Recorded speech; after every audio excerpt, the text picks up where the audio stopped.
Hey, good evening, everybody. Joe Ellis here.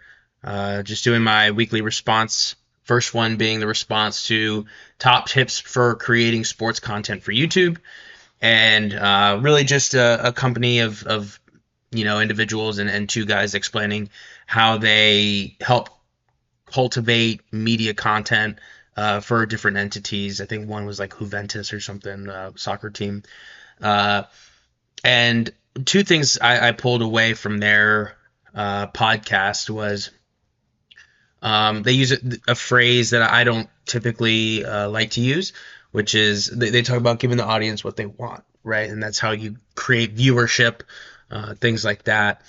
I don't like that phrase because I think our job as journalists is to not necessarily tell the audience what they want to hear, but what they need to hear.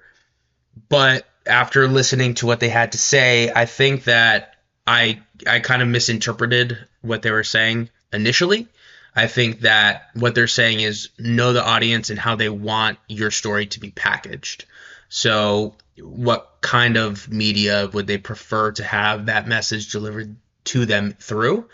And what kind of multimedia elements could you use to help portray the story you're trying to tell them? Not necessarily, hey, this is the story they want to hear. That's what I'm going to give to them. But this is the story they need to hear. But this is the method in which they want to hear it. And I think that's a more nuanced way to look at their statement of giving the audience what they want and creating more viewership in that way. The second thing I pulled was they talk about being different on YouTube, unique from traditional media, and they bring up specifically the example of what kind of clothes you're wearing from people on traditional media wear that normal bland blue blazer, and even the thumbnails that you use with the graphics and everything.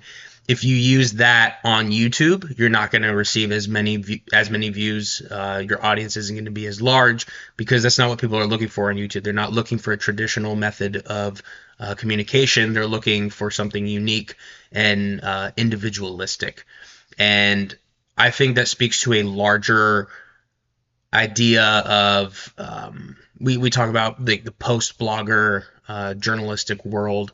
I think that consumers want to see more and more individuals and not as much the typical professional things that you would think about a journalist. They want more personality. I would point to somebody like Pat McAfee, who has more personality. They put him on College Game Day. College Game Day was already a little bit unique in terms of coverage of sports, but Pat McAfee brought a new kind of energy to it.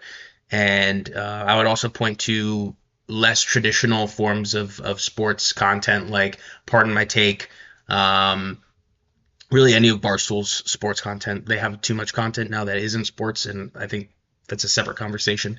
But the stuff that they do have that is still sports does get a lot of views, and they do get unique interviews opportunities and everything like that. And it's because of their personality and how non-traditional it is. The next thing we were to react to was the media literacy video. Um, I wasn't as interested in this one just because it was just more bland to me, just because it's typical what you would talk about for media literacy. The two things I did pull out was media messages versus media effects. So media message, right? They're telling you something, and then how you interpret that is the effect, the media effect, right? So they might be telling you something because they want you to react a certain way, but based on how you receive that information, it has a different effect on you, and it would have different effects for everybody. And then the second part, it kind of ties into that, is encoding versus decoding in communication. So what I'm trying to say to you, I'm putting in my own words that reflect my own thoughts. However, your life experiences are going to mean that you interpret those things differently. And so because we have our own experiences and our own different views on life and everything like that, we're just going to have a naturally differing opinion on how communication happens. So that's all I gathered from that portion, and yeah, that's it.